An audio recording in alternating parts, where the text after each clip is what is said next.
અરે પહેલી વાર જોતા કઈ આઈડિયા નહીં આવે કે આ ભાઈ શું કરી રહ્યા છે.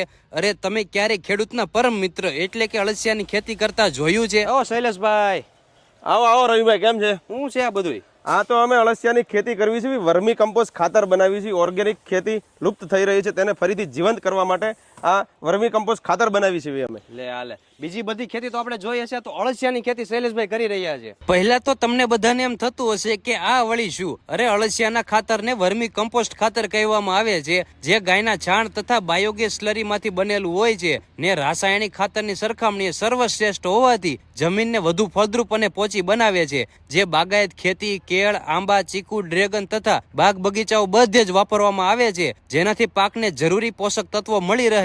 ને અત્યારે ઓર્ગેનિક ખેતી લુપ્ત થઈ રહી છે, તેને ધ્યાનમાં રાખી શૈલેષભાઈ આ અળસિયાની ખેતી કરી રહ્યા છે. તો તમારે આ વર્મી કમ્પોસ્ટ ખાતર કે ઓસ્ટ્રેલિયન એસીના ફેટીડા અળસિયા કોઈને પણ જોઈતા હોય તો આખા ઇન્ડિયામાં ટ્રાન્સપોર્ટ કરી આપશે. તો ડિસ્પ્લે પર નંબર આપેલા છે, તો કોન્ટેક્ટ કરી લેજો મિત્રો.